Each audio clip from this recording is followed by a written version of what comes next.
up, and welcome back to Interpreting the Stars, where today we're talking about Jumanji, The Next Level, which is the third film in the Jumanji trilogy, and I would actually argue that Zathura, A Space Adventure, is included in the same universe, but I digress. To give you a little refresher course, I didn't love Welcome to the Jungle. For instance, here's the main thing that I had to say about it.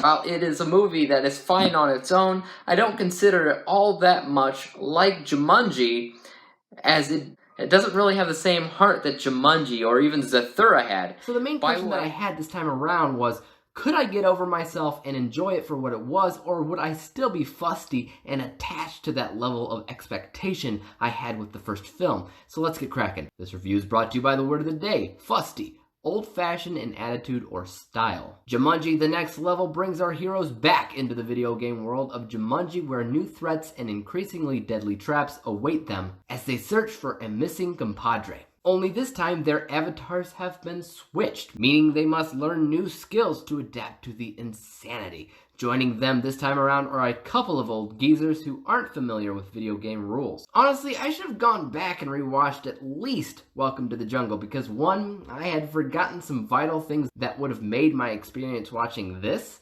better than it was, and two, honestly, I think I judged that first film a little unfairly due to a biased expectation I had for it, because I really always loved the 90s film starring Robin Williams, and as I showed you, I never thought Welcome to the Jungle really had the same spirit or heart. I didn't do a rewatch marathon because I had already reviewed Welcome to the Jungle and Zathura on my channel, and I didn't feel like doing it again. Had I, though, I feel like my score would have drastically improved, because while no, I don't think it has the same spirit as the original film, I'm now okay with that. I've had time to fester in my thoughts about that first rock Jumanji movie, and now I see it as its own thing. I was really looking forward to watching this movie. I was really looking forward to getting reintroduced to these characters, both in their natural form and in their avatar, because that's where the comedy really works out well. Whenever I watch a sequel, I ask myself,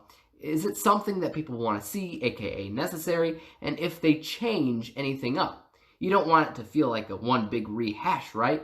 Jumanji: The Next Level has both of these things, particularly with adding something new. The whole movie, while it feels like the last film, it takes these characters to different locations, different threats, different missions, all while they play in different avatars, and I loved the switch in the avatars. I thought it was hilarious, and I know that humor and comedy is subjective, and it won't work for absolutely everybody, but The Rock acting like Danny DeVito and Kevin Hart acting like Danny Glover, that was the funniest thing that I've seen from 2019, bar none. Again, maybe it's just me. Maybe nobody else thought it was funny. Maybe others thought it was overdone and stupid. I'm not sure, but I'm okay with all of that because my personal experience with it, I couldn't stop laughing. They're so good at it, especially Kevin Hart. His Danny Glover impression, I can't even. One of the things that bothered me about the first film was the fact that I actually liked the grounded, real-life characters of these kids, and that we only see them in the beginning and end, and not much of the beginning or end. I still say that I like their characters a lot, and I find them characters that an audience can connect with, but I also like the avatars too, and their special abilities. Plus, this film had a better grasp at going back and forth between the land of the video game and real life, so we got to see more of reality. Anyways, for me, it was the best of both worlds. What about something that I wasn't so fond of? Well, honestly, I was having such a great time with it that I didn't outwardly notice anything that struck me as just bad. But if I had to pick something, I would say the human villains in Jumanji are just silly and mostly throwaway. The mission itself is incredibly broad and basic, as it's basically just retrieving a MacGuffin. But at the same time, they are in a video game, and that's a believable video game plot. However, it shouldn't be any video game. It should be Jumanji, where there's more stakes, higher stakes, and that should include the human villain.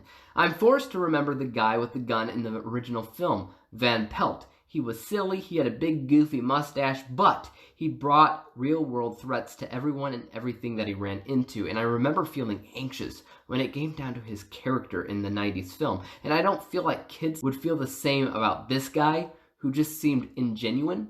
I'm hoping that if they make a third Jumanji sequel, that they bring the world of Jumanji into the real world again, ground it a little bit, up the stakes by doing so. Again, that would change things up in a way that I would appreciate. But if they did that, would the avatars also come into the real world?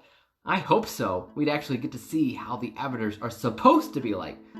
You know what? Never mind. I'm just writing a sequel as I do this review. Anyways, the main thing that I wanted to get across was that I liked this movie. I had a great time with it, and I wish that I revisited the last movie before I watched this. But even so, my experience was phenomenal. I rated Jumanji: The Next Level a score of 87%. 87 out of 100 possible stars, granting it the letter grade of B+. I would really like to hear your thoughts on this film, guys. What did you think of the original Jumanji film in 1995, its sequel, Welcome to the Jungle, and of course, The Next Level? Which one's your favorite? As for YouTube, you know what to do. Hit the subscribe button if you like this review and would like to see some others like it. Hit the thumbs up button because that always helps out my channel. And don't forget about the little bell icon because that'll help notify you when I come out with my next review. And until then, peace out!